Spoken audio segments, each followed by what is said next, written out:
जय सीताराम। भगवान राम और उनका चरित्र आज भी प्यारे साथियों उतना ही प्रासंगिक है जितना कि और युगों में था। हम सभी उनके चरित्र से कुछ ना कुछ सीख सकते हैं। उनके चरित्र की ऐसी अनेक विशेषताएं हैं जिनका अनुकरण अगर हम करें तो निश्चित मानिए कि हम भी उनकी ही तरह विशेष हो जाएंगे। गोस्वामी जी के शब्दों में तो राम जी गुणों के गांव हैं और समस्त सुखों के धाम हैं। इसलिए राम जी के चरित्र का अनुकरण एक और जहां हमको और आपको सुखी करने में समर्थ है, वहीं हमारे और आपके भीतर से सब प्रकार के दोषों को मिटाकर, गंदगी को मिटाकर दैवीय गुणों को प्रकट करने में भी सक्षम है।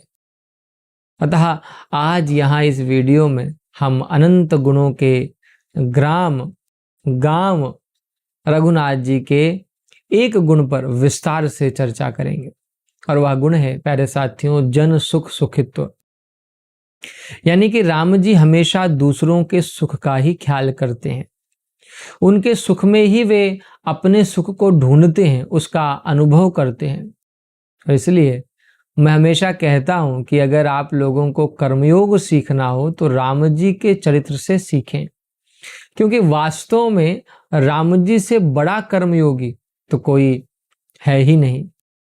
क्योंकि कर्मयोग का मतलब होता है कि वह कर्म जिस कर्म में अपने सुख का लेश मात्र भी भाव ना हो। वैसे तो आप देखें कि हम लोग जो भी कर्म करते हैं उसमें निज सुख का भाव रहता ही है।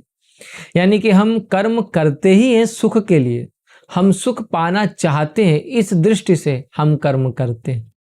इसलिए हमारा कर्म वास्तव में योग नहीं है, अपितु भोग है, क्योंकि उसमें अपने सुख की चाहत है, भोगने की चाहत है।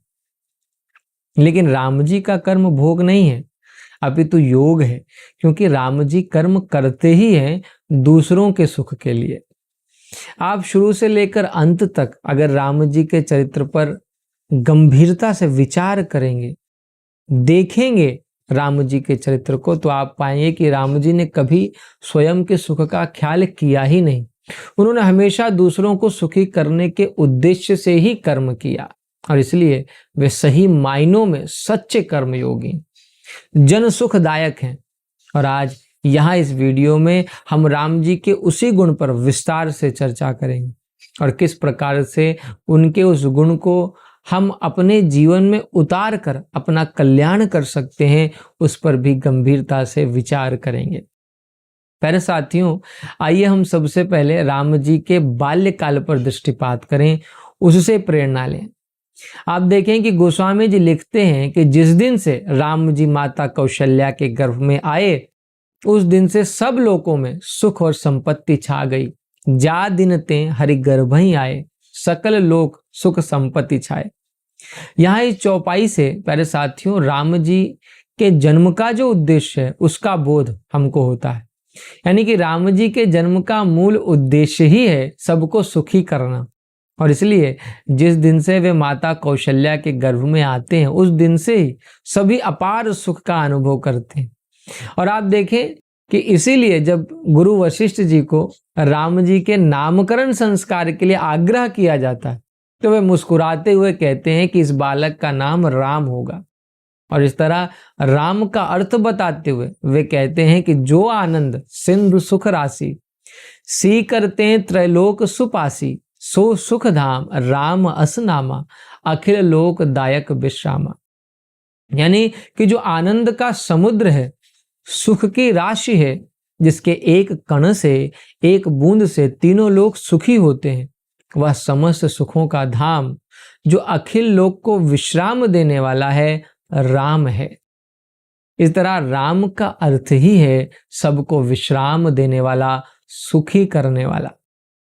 और इसलिए राम जी आप देखें कि आजीवन वही करते हैं।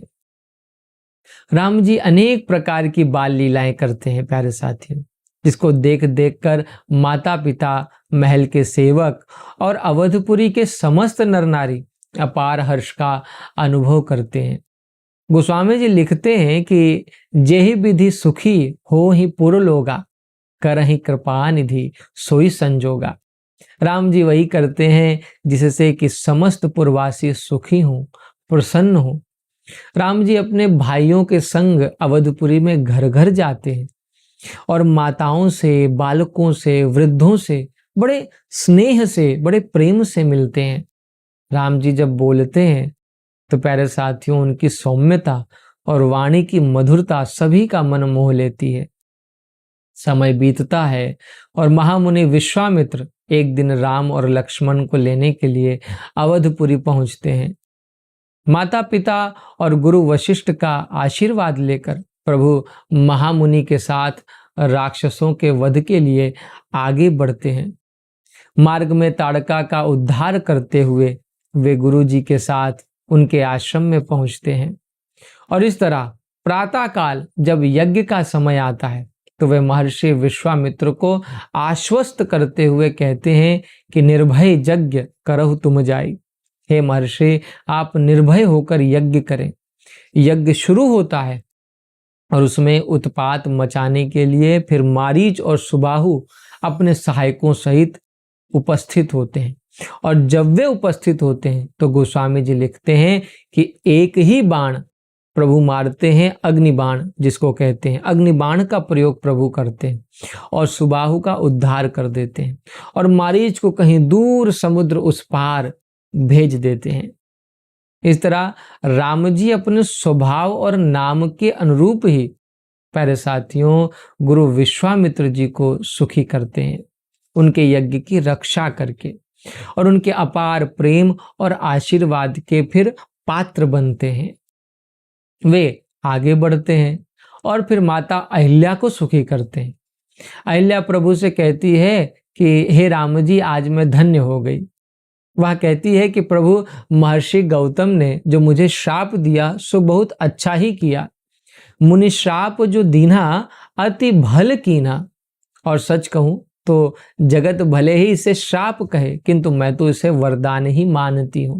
परम अनुग्रह मैं माना। हे राम जी, आज मुझे सब कुछ मिल गया, मैं धन्य हो गई, धन्य हो गई। इस तरह अहिल्या को सुखी करते हुए फिर महर्षि के साथ राम जी आगे बढ़ते हैं, आगे की यात्रा करते हैं और जनकपुर पहुंचते हैं। और वहां समस्त जनकपुर वासी जब राम जी को देखते हैं तब गोस्वामी जी लिखते हैं कि भय सब सुखी देखी दो भ्राता, अब बारी बिलोचन पुलकित गाता। राम और लखन को देखकर सभी अपार सुख का अनुभव करते हैं। और जनक जी, वे तो राम जी को देखकर देह की सुध बुध ही भूल जाते हैं। मूर्ति मधुर मनोहर देखी, अभयउ विदेहु विदेहु बिसेखी। महर्षि विश्वामित्र के सम्मुख जनक जी हाथ जोड़कर कहते हैं कि प्रभु, कहिए तो ये दोनों बालक भला कौन है? क्या ये दोनों मुनिकुल के आभूषण हैं या फिर राजवंश के पालक हैं, या फिर जिसका वेदों ने नेति नेति कह करके गान किया है वह ब्रह्म ही मेरे सम्मुख युगल रूप में खड़ा है? हे प्रभु, कृपा करके बताइए, क्योंकि मेरा मन जो स्वभाव से ही वैराग्य रूप है, इन दोनों बाल मूर्तियों को देख करके इस तरह मुग्ध हो रहा है कि जैसे चंद्रमा को देख करके चकोर। इसलिए मैं आपसे सत्य भाव से पूछता हूं, हे नाथ बताइए, छिपाओ न कीजिए। जनक जी कहते हैं कि इन्हीं बिलोकत अति अनुरागा, बरबस ब्रह्म सुख ही मनु त्यागा। इनको देख करके मेरे मन ने बलात् ब्रह्म सुख का त्याग कर दिया है। और इस तरह प्यारे साथियों, जनक जी की बातों को सुनकर गोस्वामी जी लिखते हैं कि महर्षि उनके भीतर के अपार प्रेम को पहचान कर मुस्कुराते हुए उन्हें संकेत कर देते हैं कि हे जनक, आपने ठीक ही कहा, आपका वचन मिथ्या नहीं हो सकता। कह मुनि बिहसी कहो नृपनी का, वचन तुम्हार न होई अली का। जगत में जहां तक जितने भी प्राणी हैं ये सभी के प्रिय हैं। इस तरह महर्षि के रहस्ययुक्त वाक्यों को सुनकर प्यारे साथियों राम जी मन ही मन मुस्कुराने लगते हैं और संकेत करते हैं, मानो हंसना जो है उनका संकेत है कि गुरुदेव रहस्य खोलिए नहीं। अब आप देखें कि राम जी चले तो थे गुरुदेव की समस्या का समाधान करके उनको सुखी करने के लिए, लेकिन गुरुदेव विश्वामित्र के साथ ये जो राम जी की यात्रा है प्यारे साथियों, उस यात्रा में जहां भी जिस किसी से भी प्रभु मिलते हैं वे सभी अपार सुख का अनुभव करते हैं, और तो और उनकी सारी समस्याएं प्रभु के आते ही समाप्त हो जाती हैं। जैसे राम जी के आते ही महाराज दशरथ और माता कौशल्या का दुख दूर हो गया। उनके मन में इस बात का दुख था कि हमको कोई संतान नहीं है, हम किसको दुलार करें, किसको प्यार करें। आप देखें कि कई बार ऐसे बहुत सारे लोग हैं जिनके की संतान नहीं होती, वे बहुत प्रयास करते हैं, न जाने कितनी मनौती मांगते हैं कि हमको संतान हो जाए, हमको भी संतान का सुख मिले, लेकिन उन विचारों की कामना जो है कामना ही रह जाती है। कभी कभी जब मैं इस प्रसंग पर विचार करता हूं तो मुझे यह प्रसंग बड़ा ही सुख देता है, क्योंकि वास्तव में राम का पुत्र बनकर आना एक बहुत बड़ा संकेत है प्यारे साथियों, जिनको मुझे लगता है जिसको कि हम सबको समझने की आवश्यकता है। ईश्वर का संतान रूप में आना वास्तव में यह दर्शाता है कि संसार में निसंतान ना कोई है और ना ही कोई हो सकता है, क्योंकि ईश्वर तो वास्तव में सबका है। कोई दशरथ और कौशल्या के पास ही ईश्वर हो ऐसा नहीं है, ईश्वर तो हमारे और आपके पास भी है। बस दशरथ और कौशल्या की तरह चाहत चाहिए। दशरथ जी और कौशल्या जी ने ईश्वर को पुत्र रूप में चाहा तो उन्हें ईश्वर पुत्र रूप में मिला। कोई उसी ईश्वर को मित्र रूप में चाहता है तो उसे वह मित्र रूप में मिलता है। कोई यदि उसे प्रेमी के रूप में चाहता है तो वह उसे उस रूप में भी मिलता है। वास्तव में यह जो दृष्टांत है इसके पीछे का रहस्य यही है कि यदि हमको और आपको भी संतान नहीं है, यदि हम और आप भी निसंतान हैं, तो हमको और आपको बिल्कुल भी दुखी नहीं होना चाहिए, क्योंकि निसंतान तो जैसा कि मैंने कहा कोई हो ही नहीं सकता। ईश्वर रूपी संतान सबके पास है, इसलिए हमको और आपको चाहिए कि हम उससे दुलार करें, उसको प्यार करें। अब आप देखें ना कि संतान कहते किसको है? संतान तो वही होती है जिसके चलते माता पिता सुख का अनुभव करें। यदि आपके संतान है और वह बिल्कुल नालायक है, आपका तनिक भी आदर नहीं करता, आपको कष्ट देता है, बहुत दुख देता है, तो ऐसे में आपके मुंह से बस यही बात निकलेगी कि भैया ऐसी संतान से तो अच्छा है कि संतान ही ना हो। और ना केवल आपके मन में यह भावना आएगी, बल्कि आपके संतान के इस व्यवहार के संबंध में जो भी सुनेगा या जो भी उसके इस व्यवहार को देखेगा यही कहेगा कि भैया ऐसी संतान भगवान किसी को ना दे। तो संतान के प्रति जो मोह है, फिर आप देखें कि वह मोह अपने आप ही धीरे धीरे समाप्त होने लगेगा। इसलिए संतान की चाहत के मूल में वास्तव में सुख की ही चाहत है। अगर आप विचार करें तो यह आदमी की जो है ना आदिम प्रवृत्ति है, दूसरों से सुख लेने की। वह दूसरों से सुख चाहता है और इसलिए वह संतान और परिवार की कामना करता है। किंतु जब वह यह जान जाता है कि वास्तव में जहां हम सुख ढूंढ रहे हैं वहां तो सुख है ही नहीं, तो उसे घोर निराशा होती है और वह संसार और संसार के संबंधों से हटकर जो वास्तविक संबंध है उससे जुड़ने के प्रयास में फिर लग जाता है, यानी कि ईश्वर से जुड़ने का प्रयास वह करता है। तो दशरथ और कौशल्या के सुखी होने के पीछे प्यारे साथियों कारण बस यही है कि उन्होंने ईश्वर को चाहा। इसलिए मुझे लगता है कि यदि हम भी कामना ईश्वर की करें और उनको ही अपना पुत्र मान करके उन्हीं से दुलार करें, प्यार करें, तो उनके जीवन में आते ही हम अनुभव करेंगे कि सब प्रकार के दुख पीछे छूट गए और आप सुखी हो गए। हम और आप सुखी हो जाएंगे प्यारे साथियों, और वह जो सुख होगा यकीन मानिए वही वास्तविक सुख होगा, जिसको पाकर के हम और आप सदा के लिए मस्त हो जाएंगे।